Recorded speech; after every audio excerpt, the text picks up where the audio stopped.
Hello, hello. This is Nikki from My Healthy Beginning, and today we're going to talk about holistic first aid kit. I'm calling it that because a lot of our, we'll just online to moms, neighbors, and clients ask what my family does for, XYZ, and I could just put that under that first aid umbrella. How do we handle kind of the little things that happen in everyday life? I had to write it down because I just go to these things automatically, but I actually realized this would be a good thing to have for my girls who are older and they mostly know what to do, but this might be a nice little manual for them to have at home. Again, I am not a physician. This isn't to be used necessarily as medical advice. Always seek medical care if you need to. This is really just what I do at home and what I use these things for. So you can kind of take that or leave it. I am not a homeopath, but I purchased a remedy kit. I was actually in a bullet, like in an ammunition box. So maybe had 12 vials or something in it. It was so inexpensive. It was like one of my first mom purchases when I had this teeny little baby that just completely empowered me like you wouldn't believe. Made me feel so in control of our health. I just had this, it's like I had special healing powers. That's what Odin, my 5-year-old, says, Mom, we have special healing powers. So we now have a big container that's just rolling with remedies. They look like this, like little remedy pellets. You can see just the size of my hand. They're small. These are usually $6, $7, maybe $8 at the most at the co-ops and Whole Foods and natural food stores. Fresh Time has a really great selection and display for the most part. Amazon, there are online sources as well. And then if we need something that we can't get there, then my homeopath will mail it to us, and then we keep that in that same spot. So the first one is Arnica montana, and we'll do a printout, or we'll put this into a blog post so you can see these notes too. So Arnica montana was the very first remedy that I carried around in the console of my car, in my bag, in the diaper bag. I mean, like, what mom does not need arnica? It's so great for bumps and bruises and the ouchies that just occur with small children, but big kids too. The bigger the kid, the bigger the bruise in some cases. So Arnica montana is something that we keep around. I like it because this is kind of my take on it. It seems to also speak to like the drama or the trauma of whatever just occurred physically. So it, helps to like calm the system. It decreases bruising, decreases swelling, and just kind of handles everything. And to be honest, sometimes I'll go to that when I just don't know what is going on. But sometimes my kids will just be like, oh, a remedy, like, oh, I feel better. This is my guy. This is the one I will go to. This one also, though, comes in, look how well loved and well squeezed this container is. This is the Arnicare gel. So Arnica, I think, comes in like a cream and it comes in a gel. That's really great for muscle soreness, tension. Like if you have a knot, if you have a big deep bruise, you can take the pellets orally, and then you can also just use the cream. And again, you can pick these up, you won't have them at like Cub Foods or something like that, but more of a natural foods based store. The only thing with this guy is just don't use it if you have like road rash. The open skin will be stingy. So this is more like you could put it around the area. You just wouldn't want to put it on the open skin area. But does wonders. There are things that we have experienced as a family that would be ridiculous in terms of bruising. And I turn around and I'm like, what? Like, that's crazy that things didn't blow up like that. This is fantastic. And what I'm, mostly showing you, you can just about get all of this on your own. So this isn't like just something that I have special access to for the most part. Apis is another one that I really love. We use this for bad sunburns, stings, allergic reactions. If you're like, you can tell it's an allergic reaction and you're just not sure how or what Apis is, I keep this one. We go out of town, this one comes with us. This is one that we use. I don't say we use it a lot. We have it with us a lot, and we don't have to pull it out often. I'll put it that way. But when I have it, and we need it, I'm really glad we have it along. Epsom salts. So just Epsom salts, we buy it in a 20-pound bag. And actually, I finally bought like a 6-gallon Barron's stainless steel, looks like a mini garbage pail. And I just have it in the corner of our bathroom because we didn't have room for the 20-pound bag. And this way it's just kind of a little staple decor piece. And then we just have a 1-cup scoop. So the kiddos will take a 1-cup scoop out of that, pour it in their tub, and then add drops of whatever essential oil that they want for their bath. So many reasons to do Epsom salt soaks. I have my notes here just so I'm not forgetting to tell you anything. Exercise recovery, really great for Epsom salt soaking, a couple times a week, 20 minutes a soak is pretty average. Great for reducing pain and soreness, reducing stress, awesome. And exfoliating also helps to draw out slivers. So if you just have that little bugger that's just like, it's just really, really bugging you, and you soak for a little while, often helps to bring those slivers to the surface. And then, those slivers that you can kind of just push with your fingernail and then they come out, versus bringing out the drama with like the, I can't even think what they're, the tweezers. Sometimes that makes people get nervous at our house. Also great for promoting sleep, helping to ease constipation, just that warm water. It's a nice little detox. And it's a great excuse to take a bath. We kind of joke here at the office when I tell someone, hey, you might want to try some Epsom salt baths. We kind of laugh like, should we put that in writing? Does somebody at home need to see that taking a couple baths a week is going to be great for, all of these reasons? And then Band-Aids, lifetime supply of Band-Aids, because I tell you what, they just make everybody feel better no matter what's going on. So much like our arnica, I turn to Band-Aids a lot if they haven't already been grabbed by the small people on their own. Essential oils. We use these guys like crazy. I only have brought one just for the case of this conversation, but peppermint can be great for nausea and motion sickness. We have kiddos that don't love riding in the backseat of the car, on the way up north, or even for an hour if they're trying to look at a book or read, or even just sometimes just sitting back there will bring that about. Peppermint is awesome. Tummy aches, good. Nausea, good. Lavender is a big go-to for us. Cuts, burns, stings, pain, itching. Lavender is, again, a big go-to, kind of a catch-all for many concerns that our kiddos have. And I myself, again, stress, sleep, relaxation, lavender can be fantastic for that. I have had personally really great luck with lavender for serious like finger cuts. I had a friend a number of years ago really, really slice her fingers on a broken mason jar. And she was texting me pictures day by day of all I'm using is coconut oil and lavender. That's all I did. And just to watch it day by day heal and not get infected, a hand like on a mason jar that was in a trash can, like, ugh, it was amazing. So I have done the thing, when I have cut my hands and fingers, it's my go-to and it works every single time. For immune support, I have a whole array of essential oils at home. Cinnamon bark is nice, clove, ginger, thieves, which is kind of a combo of several.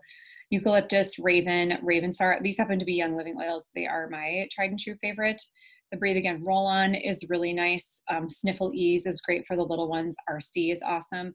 I would say my top go-tos from that list, RV, or can you tell? RV on the brain. RC, Raven, Eucalyptus, and Thieves are my go-to. In regards to immune, we've had, we've tucked these issues in now at our house for about a year or so, but like asthma would come up, and in the middle of the night, I would use RC and Eucalyptus on the chest and on the bottom of the feet and run lavender down the spine. And within, 3 to 4 minutes, we would be over that attack. And I just kind of figured that one out.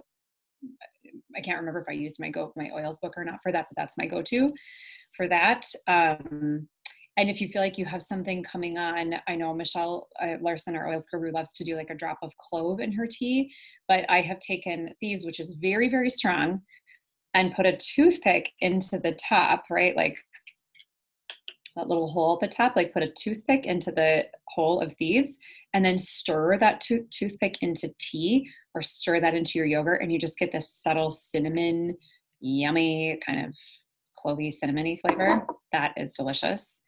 For coughs, so much like having a couple of these kind of, I don't want to call them placebos because by no means are they placebos, but I think as moms, it's really nice to have in our back pocket that the feel good, like the thing that just eases and gives peace of mind to our small people and sometimes ourselves too. And the Highlands cough syrup. So if we get a cough that starts to brew at night, or always, right? It's just when the lungs get hit is always at night, like 11 o'clock is the magic hour. So if that tends to come on, a quick like dose of the Highlands cough syrup, I'll do that because it buys me time. It buys me time to start listening, like, where is this cough coming from? What does it sound like? What's the potential instigator? What's the potential stressor going on? Is this a little one that I have to just like hold and love and I don't have an extra hand? Or can I bring in kind of one of the sisters to, like the big girls at my house, to use as an indirect tester and find out what exactly is going on in the lungs and then attack it supplementally or herbally if I can. So that's kind of a nice one that we keep around just for that reason. I mean, we've probably had the same bottle for 5 years, legitimately. RC eucalyptus lavender, again, those on the chest with some coconut oil are a nice cough suppressant. I know there's a conversation out there about eucalyptus and young kids and, whether it's safe to put on the body or diffuse. It's me. I'm not telling you what to do. I've comfortably used eucalyptus on my kids. I've also just tested for it, so I knew it was okay. So that's just kind of another tool. The other thing is my acupuncturist gave me a couple of her, and he didn't bring them, but the acupuncture cups, right? Like you see cupping on people. So you see like a set of those round alien circles on their back. It's from cupping. It's a really great way to just move the energy of the lungs. And so I will just do dry cupping at home on the back of the body if that's what's needed. It's just really nice as a mom to feel like you have an arsenal. It's nice to feel like you have some things to go to. My kind of at-home first aid kit looks nothing like the first aid kit that we had at home for me growing up. We don't have Neosporin, we don't have bacitracin, we don't, have like Advil, we don't have Midol and, like PMS. We don't have any of that. By the way, PMS, Cremplex by MediHerbs, by Standard Process, MediHerb, and Minchex by Standard Process. Fantastic for handling cramps if that's your gig. Hot water bottles. Remember the old fashioned, like rubbery, those? We don't have a microwave. When we used to have a microwave, we would make those rice socks where you can, pop them into the microwave, heat them up, and then wrap them around your neck. And like, that would feel amazing. We now just have one of those kettles that you turn it on and the water is boiling in 60 minutes or something. We pour them into the hot water bottles. We use those a lot, for any pain, discomfort, bloating, tummy aches, ear pain, headaches. That's or just like it's cold and you just get really chilled in the winter, just snuggle up with one of those. They also have these little fleece covers, and that's just a super cozy way of feeling very grounded and nurtured. It's quite lovely. The other thing you can use those rice socks for, though, is you can keep them in the freezer, because sometimes you just need like a boo-boo buddy, or you have that kind of more acute pain, like you lifted weights wrong or you slept wrong. And even though heat seems like it would be the thing to go to, it's, cooling to decrease inflammation would be a nice option. And you can just pull those rice socks out and just wrap them around or lay them on where the body needs cooling. Or if you have puffy eyes, you were crying or something, you could just lay those across the eyes and just, decrease that puffiness or swelling. For ear pain, okay, so sometimes we do ear candling at our house, depending on how wiggly or not the person who needs it is. I love it. It's just, we used to do it a lot more when it was just us and not the kids. But I do love that. I think it's a Wally's ear oil. It's like a garlic mullein olive oil, I believe. We used to have that in the house for a long time, but I've just found it's quite simple to warm up the garlic, mash up the garlic clove, heat it up there, then kind of strain off the garlic. I mean, we've actually just heated it up with a full clove or a half clove, heating up that olive oil, then cooling it down and using that as a couple of droppers. That's a very easy, low to no cost, effective way of handling some of those, ear issues. If you have access to a practitioner, and they don't do any testing, you could go for, this is a systemic formulas little tincture bottle. The ACX is really nice to do a couple drops in any ear that is causing you any sort of ear pain. Fevers are very few and far between. at our house now that, people's kind of toxicity levels are getting handled. But my go-tos for that, again, would be homeopathic remedies, chamomilla, pulsatilla, belladonna. We definitely keep those around. There's an old article. I'm going to pull this out here. It's old. This is like, let's see. Shoot, this isn't the one. Big Nabbit. Never mind. I have to see if I can get my hands on it. This is a really great article I used to have on fevers, the importance of fevers, different comfort measures for fevers on more of a homeopathic or alternative side. Fantastic. Cold laser, we obviously have one here in the office, but I did buy one for home. So if you have access to a cold laser, we use that for coughs, injuries, adhesions, pain, healing of any sort. We have our pulsed electromagnetic therapy mat. These are available to purchase. You can purchase one to have in your home. We can purchase the large one, the smaller size. It's small enough or it's big enough to like sit on or have a half of your body on. And that really helps to reduce that radiation and the EMF influx coming in from the outside world and pull more of that pulsed electromagnetic energy from the earth, that healing energy. Great for cell and nerve regeneration, great for boosting that mood, helping to sleep, helping to just heal what needs to be healed in the body. And my whole family loves taking turns on that. Of course, like nutrition response testing, I love it because I can use, like, my kids are they're like my everything. I can find out anything I need to know using this kit right here. And so, I can figure out if anything my kids are dealing with, is it a virus? Is it a bacteria? Is it a parasite? Is it a fungus? Do I need to go deeper? Is it a toxicity? And then I know where to go with that. But even as moms, it's really nice to just have that guessing game taken away and be able to move a little more deeply, which is, partly why we do some of that remote work with families so that we can help them get to the bottom of some of those ails. Books that I use for reference. I will have to follow up for those of you who are watching on Facebook with a couple of links. I forgot to grab them from home. Our homeopath, or just kind of our umbrella homeopath, if you will, Kate Birch. We've now been working with several of her associates over the years, but Kate's written a few books that are really, really important. If you are kind of debating around vaccines, she's got some really great books to help, educate your family members and your loved ones on why you're choosing what you're choosing for your children. Also, she wrote a great family care manual. So if there's a cough or a sore throat or a kind of any what looks like a flu bug or a fever, I can look through the color coded tabs on this book and take me right to fevers, and then, watch my children and look for any of the particular symptomology, because remedies aren't like a one size fits all. It's really about how you as a human being are experience your symptoms inside of that, illness, unrest, or dis-ease.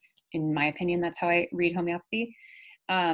And then it's really nice. It takes the troubleshooting away. And again, it's moms. We want to be able to hone in, do what we can do so that we can take care of our kids, move on with life and do what we need to do.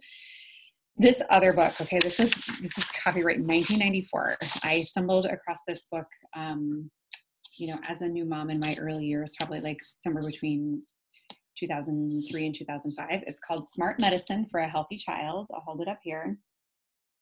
The neat thing about this book is it's written by a naturopathic physician who's also a licensed acupuncturist, a medical doctor, and then a nurse practitioner. So you get this really cool, well-rounded take on it. So let's just take, for example, I'm just going to open it up and, okay, allergies. All right, so I just opened it up to allergies. So what it's first going to do is give me kind of a rundown of the symptomology that you might be experiencing or you might be seeing in your kids, if they're dealing with allergies. And then it's going to give you conventional treatment. If you keep going, also it'll give you emergency treatment. I see that there is a question, so just give me 1 second. It'll give you dietary guidelines. It gives you nutritional supplementation, herbal treatment, homeopathy, which again, so for allergies, 1, 2, 3, 4, 5, 6, 7, there's more than 7 remedies listed here, but it will get specific, blah, blah, blah is for the child who has a thick yellow or yellow-green discharge from their nose. Very often mucus will form crust around the child's nose. Like they'll get that specific. Or this is for the child who has complains that the inside of his runny nose hurts or burns. You might be like, oh, that's my kid. Like that's the right remedy. So totally, totally empowering. I am all about like, how can we hold up our moms and can we, band together to really claim our health and do what we can at home. And then obviously reach out for support. We reach out for support as and when we need to. We don't just try to climb the mountain by ourselves all the time. And the majority of what we experience, we are able to handle at home. It gives us acupressure recommendations, general recommendations, prevention. This is all just inside of, gee, I wonder if my kid has allergies. And then it moves on to the next. So it's in alphabetical order. This was like my go-to for all the rashes and things we experienced for our kids. It is like such a great, great book. And I don't know, this is like every new mom needs to spend, $25 and have this book. It's just awesome. It's so fantastic. There is a question here. Let me peek. Oh gosh, morning sickness. So morning sickness, I've noticed a couple of things. Zypan from Standard Process can be really helpful, but also it's kind of like, why is there morning sickness? I've noticed balancing the blood sugar, making sure you're eating small, frequent meals can be really helpful to manage morning sickness just by keeping that blood sugar balanced. Papaya enzymes, they kind of taste like sweet tarts, but if you take those, before and after meals, sometimes that can help with the morning sickness. But also on the essential oil side, like peppermint could be nice, lavender could be really nice. Keeping yourself more full than empty when it comes to eating, because morning sickness sort of begets more nausea, right? Like you're nauseous and then you're not eating, and so your blood sugar crashes, and then you're more nauseous, and then what do? You eat like a saltine, and then so that's like a whole lot of nothing, and then you're nauseous again. And so that's where like smoothies can be great with a good like collagen peptide, protein in it, good nut butters, full fat coconut milk. Like you can really make something like that nutrient dense, so you can be sipping on that slowly over time to give your body some of that energy, but not have to take in so much at once. I guess those would be kind of my top go-to. Wild yam from MediHerb Standard Process can be helpful for morning sickness as well. Also, if you're getting up to pee in the night, like have some nuts and seeds or have some trail mix or something at your night table. And before you actually put your feet on the floor, like, okay, I have to pee, you sit up, like upon sitting up, just grab a nibble of that. So you're chewing on that when your feet hit the floor. And that seems to just tell your body like, hey, I've got you. We've got some macros coming in. We're holding your blood sugar stable, and then that helps to kind of lessen that morning sickness in the morning. I could just go on and on and on about pregnancy-oriented questions, so maybe we should do a Zoom entirely for that. Any other questions? Now would be a good time. I have a couple more. How you get that digestive upset, someone's either constipated or they're pooping too much, or they have that bellyache, or they get bloated. That happens a lot in households. The CellCore line, which we can include information to, because you can order direct from this company. Para 1 is a really great one. It's not just immune support, but it's digestive support as well, and works quite well. And then if people aren't pooping, their bowel mover works nice. There are lots of things that we can do for constipation, but sometimes people are like, I just want a thing and I want to know that's what it does. And if it works for me, great. So those are kind of two go-tos. Like I said, we have not used Neosporin or bacitracin or I can't remember when, one round of antibiotics in my 17-year-old's life. We've had one round of antibiotics in my 12-year-old's life. She was 2, my oldest was 12, our little guy's 5, no antibiotics for him. So tuning in, watching your kids, building up a team, kind of like who's your tribe, who helps you look over your children. If you have a pediatrician that works with you that you really love, that's awesome. We often make recommendations for families, for pediatricians who are willing to meet them where they are in their parenting choices. And in looking at kind of bridging the gap of Western medicine and a more preventive, holistic approach to their health. So per usual, if there is anything we can support you with around your health, we will get you to that optimal health. You can go ahead and book a next step session, which is a complimentary phone consult to walk through whatever is your ail and to see if there's something that we can support you with in that. You can reach us at 612-418-3801 or myhealthybeginning.com. Thanks for joining us.